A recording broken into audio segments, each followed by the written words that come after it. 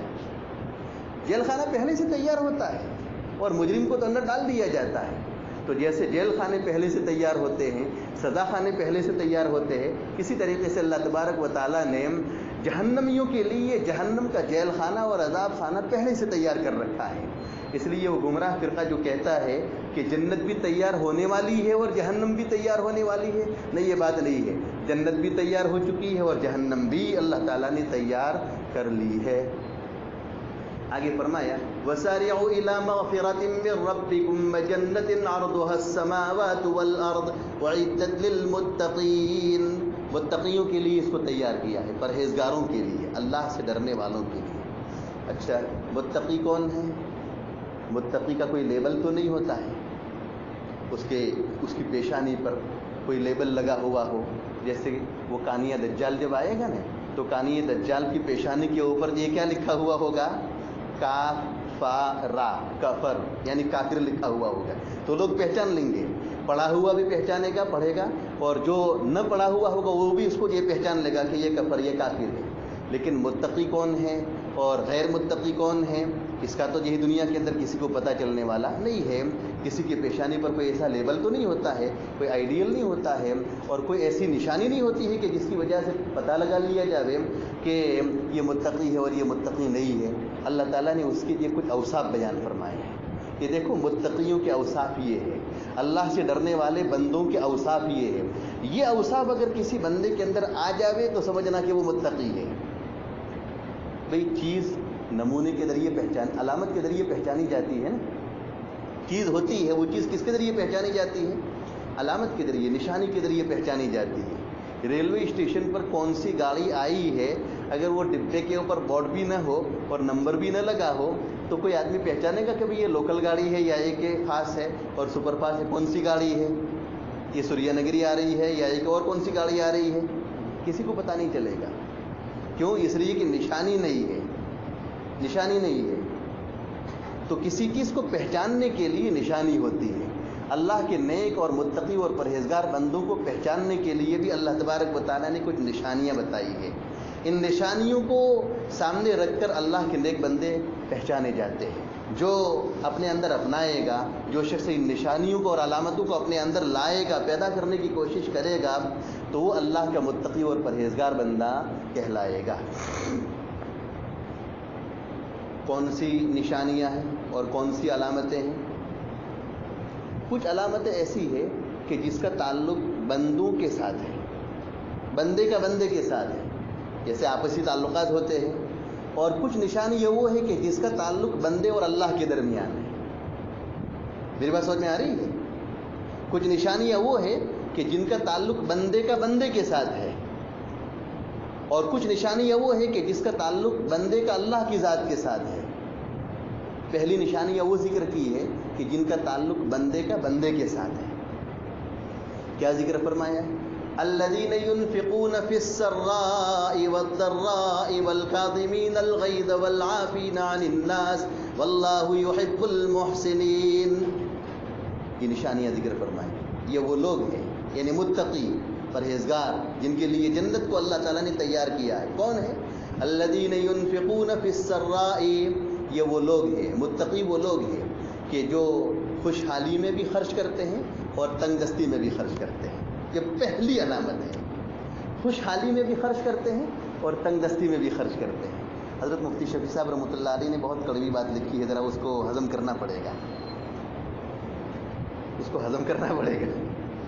لوگوں نے یہ سمجھ لیا ہے کہ بھئی خرچ کرنا اور دینا، خرچ کرنا اور دینا یہ تو صرف مالداروں کا کام ہے، صرف مالداروں کا کام ہے۔ مفتی صاحب نے لکھا ہے کہ نہیں، سرا کا مطلب یہ کہ مالدار، یعنی مالداری میں بھی خرچ کرتے ہیں، اور ذرہ یعنی تنگ دستی، تنگ دستی اس میں بھی خرچ کرتا ہے۔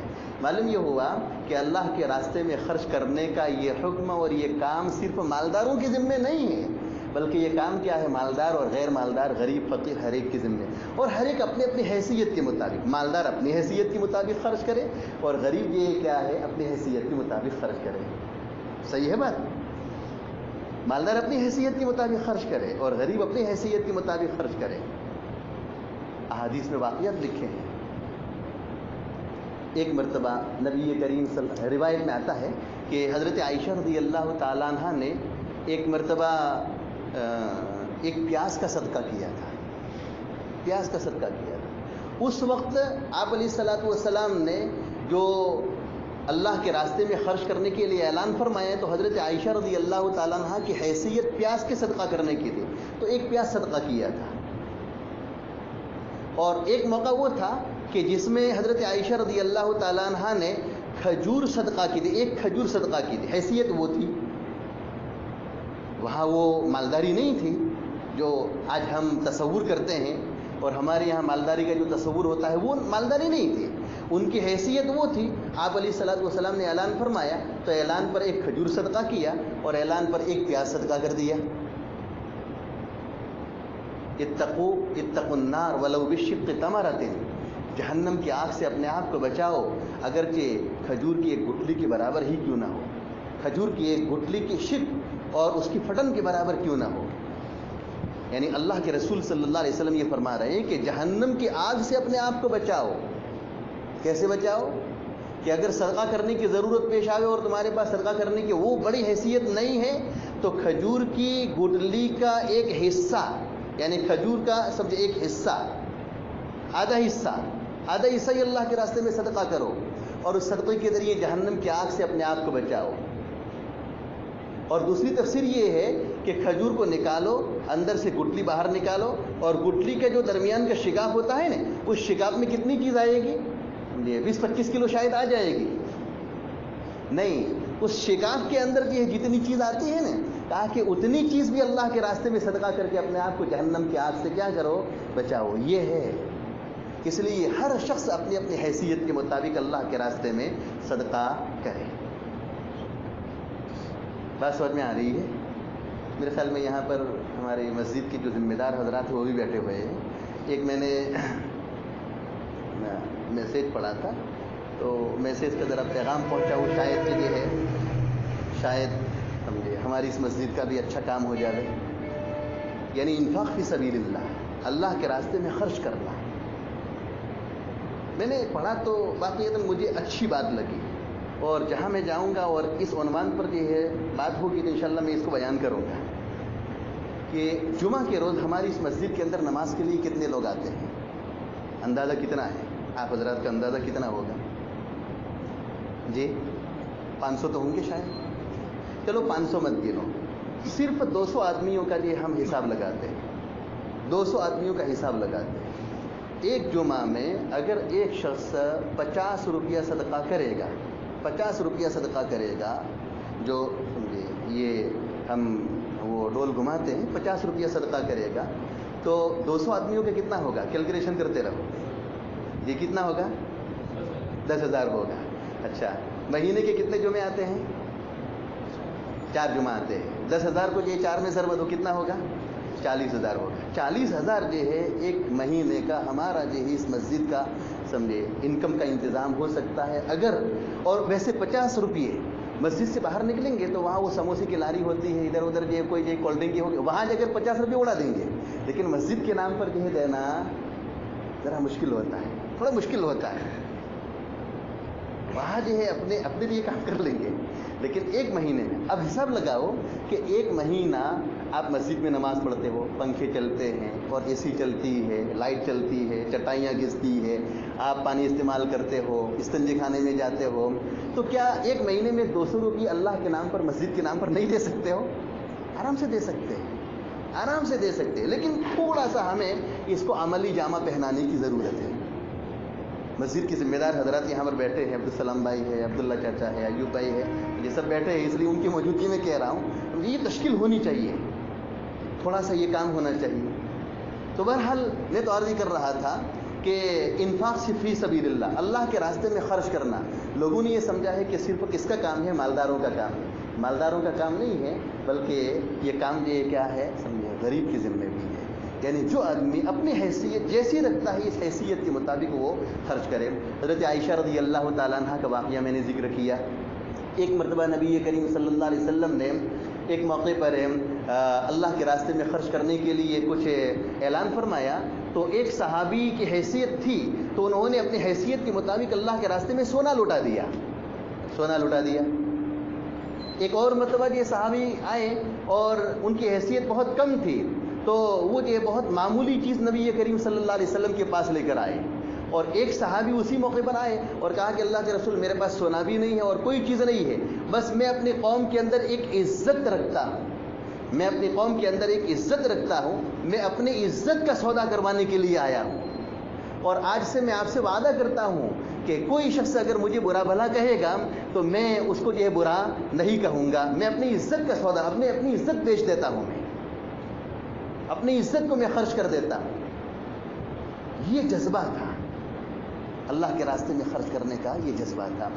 دیکھیے الذین ينفقون فی السراء والضراء والکاظمین، دیکھو کہہ رہے ہیں کہ وہ لوگ کہ جو خوشحالی میں بھی اور تنگ دستی میں خرچ کرتے ہیں، والکاظمین الغیظ، اور غصے کو پی جانے والے ہیں. ہمارا حال یہ ہے کہ ذرا ہمارے مزاج کے خلاف کوئی بات پیش آتی ہے نا تو غصہ جو ہے سیدھا ناک کے اوپر اتر آتا ہے. غصے کو پینا یہ کیا ہے؟ سمجھے اللہ کے نیک بندوں کی صفت ہے. اس کو پیدا کرو گے تو سمجھے کیا ہوگا؟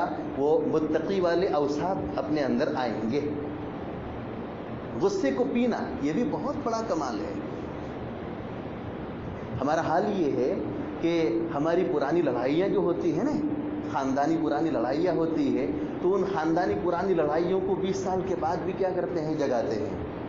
ویسے جو وہ 20 سال پہلے وہ لڑائی ہو چکی ہے، بولا چالی ہو چکی ہے 20 سال پہلے، اور لڑکے کی شادی کا موقع آتا ہے تو اینڈ کر کے بیٹھ جاتے ہیں اور کہتے ہیں کیا کہ وہ 20 سال پہلے تم نے ہمیں گالی دی تھی اس لیے اب میں یہ کیا کروں گا، تمہاری شادی اور تمہارے ولیمے کے موقع پر نہیں آؤں گا. بھئی گڑے مردے کائی کو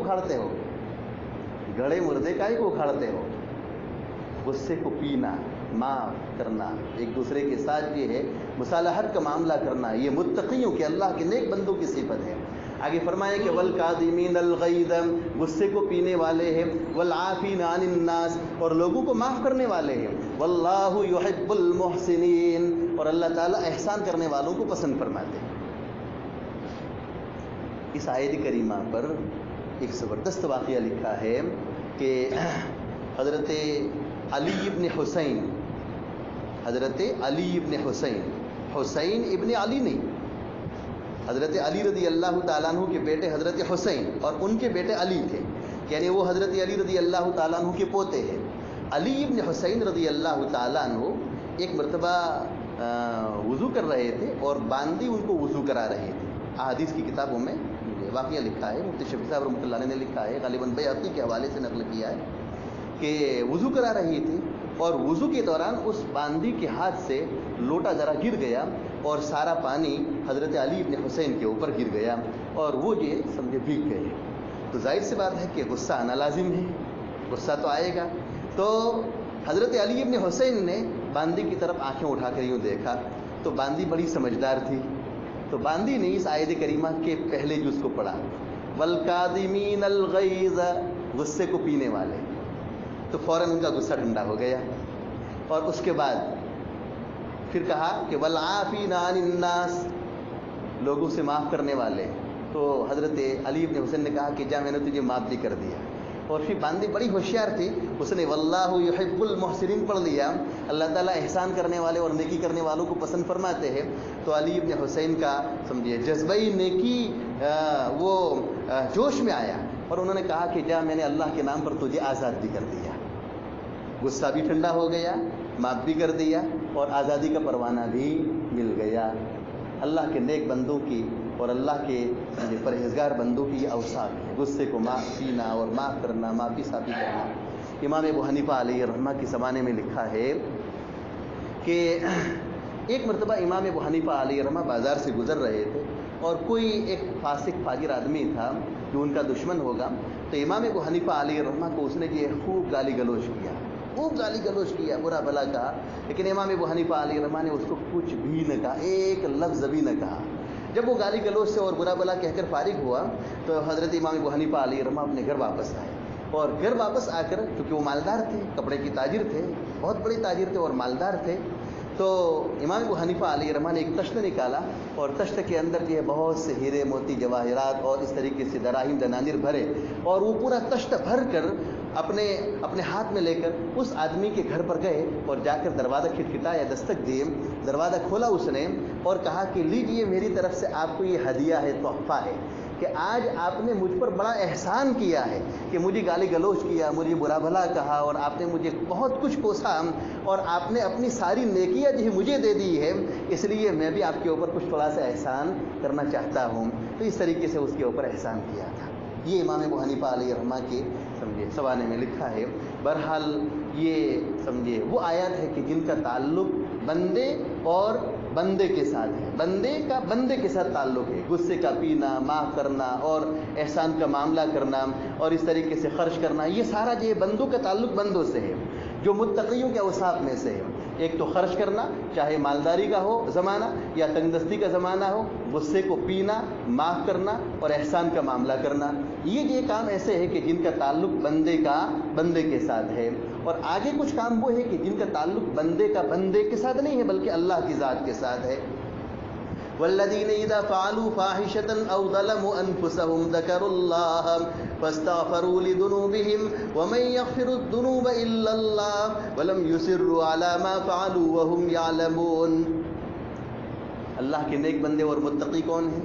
کہہ رہے ہیں کہ یہ وہ لوگ ہیں کہ جب وہ کسی گناہ کا ارتکاب کر لیتے ہیں، کسی تقاضے بشری کی وجہ سے، انسانی تقاضے کی وجہ سے اگر ان سے کوئی گناہ صادر ہو جاتا ہے، والذین اذا فعلوا فاحشة، کوئی گناہ سمجھے کر لیتے ہیں، او ظلموا انفسهم، اپنے آپ پر کوئی ظلم کر بیٹھتے ہیں، ذکروا اللہ، تو فوراً اللہ کا ذکر کرتے ہیں، اللہ کو یاد کرتے ہیں، فاستغفروا لذنوبهم، اور اپنے گناہوں کے اللہ تبارک و تعالیٰ سے مغفرت طلب کرتے ہیں، اڑے نہیں رہتے ہیں۔ اسی وجہ سے ایک روایت میں نبی کریم صلی اللہ علیہ وسلم نے ارشاد فرمایا کہ خیر الخطائین التوابون، کہ بہترین گنہگار تو وہ ہے جو توبہ کرنے والے، یعنی گناہ ہونے کے بعد اپنے گناہ کے اوپر اڑے نہیں رہتے ہیں، گناہ ہونے کے بعد گناہ پر اڑے نہیں رہتے ہیں بلکہ گناہ ہونے کے بعد اللہ سے رجوع کرتے ہیں، معافی صافی کر لیتے ہیں، اپنے آپ کو چھوٹا سمجھتے ہیں، اللہ کی ذات کو بڑا سمجھتے ہیں۔ فاستغفروا لذنوبهم، اپنے گناہوں کی مغفرت طلب کرتے ہیں، ومن يغفر الذنوب الا اللہ، فرمائیں کہ اللہ کے علاوہ کون ہے جو ان کے گناہوں کو معاف کر سکے؟ کون ہے اللہ کے علاوہ جو ان کے گناہوں کو معاف کر سکے؟ اللہ کے علاوہ دوسرا کوئی گناہوں کو معاف کرنے والا نہیں ہے۔ ولم يصروا على ما فعلوا، اور اپنے کیے ہوئے اور اپنے گناہوں کے اوپر وہ اڑے نہیں رہتے ہیں، طرح لے کہ وہ جانتے ہیں اولئک جزاؤہم مغفرۃ من ربہم۔ اچھا یہ کون لوگ ہیں؟ پروانہ ذکر کر دیا، اخیر میں اللہ تعالیٰ نے پروانہ ذکر کیا، اولئک جزاؤہم مغفرۃ من ربہم، یہی وہ لوگ ہیں کہ ان کا بدلہ ان کے پروردگار کی طرف سے مغفرت ہے۔ دیکھو اوپر مغفرت کا ذکر آیا، اللہ تعالیٰ کی یہ اسلوب ہے کہ پہلے بھی مغفرت ذکر کیا اور پہلے جنت کو بھی ذکر کیا، لیکن بھول نہ جاؤ تو دوبارہ اعادہ کر دیا، دوبارہ جی اللہ تعالیٰ نے فرمایا اولئک جزاؤہم مغفرۃ من ربہم، یہی وہ لوگ ہیں کہ جن کا بدلہ ان کے پروردگار کی طرف سے مغفرت ہے، وجنات تجری من تحتها الانہار، اور ایسی جنت کی جس کی نیچے سے نہریں چلتی ہوگی، خالدین فیہا، اس میں وہ ہمیشہ رہیں گے، کبھی نکلنا نہیں ہوگا، موت کی بھی موت آ جائے گی، جنت میں جانے والے ہمیشہ جنت میں رہیں گے اور جہنم میں جانے والے ہمیشہ جہنم میں رہیں گے، اور موت کی بھی کیا ہوگی؟ موت آ جائے گی، خالدین فیہا ونعم اجر العاملین، فرمایا کہ عمل کرنے والے کیا ہی نیک اور کیا ہی بہتر عمل کرنے والے ہیں۔ بہرحال اللہ تبارک و تعالیٰ نے ان آیات میں اپنے متقی اور نیک بندوں کے کچھ اوصاف ذکر کیے ہیں، اور ہم سب کو یہ دعوت دی گئی ہے کہ ان اوصاف کو ہم اپنے اندر پیدا کرنے کی کوشش کریں، ان اوصاف کو ہم اپنے اندر پیدا کرنے کی کوشش کریں، اور جتنا ہو سکے ہم اپنے آپ کو متقیوں کے سمجھے سانچے میں ڈھالنے کی کوشش کریں، متقیوں کے سانچے میں اپنے آپ کو سنوارنے کی اور ڈھالنے کی کوشش کریں، ہر اعتبار سے عملی لائن سے بھی اور اسی طریقے سے دینی لائن سے بھی اور معاملات کی لائن سے، معاشرت کی لائن سے، ہر اعتبار سے ہم اپنے آپ کو دینی ماحول میں اور متقیوں کے ماحول میں ڈالنے کی اپنے آپ کو کوشش کریں۔ اللہ تعالیٰ عمل کی ہم سب کو توفیق عطا فرمائے۔ وآخر دعوانا الحمدللہ رب العالمین۔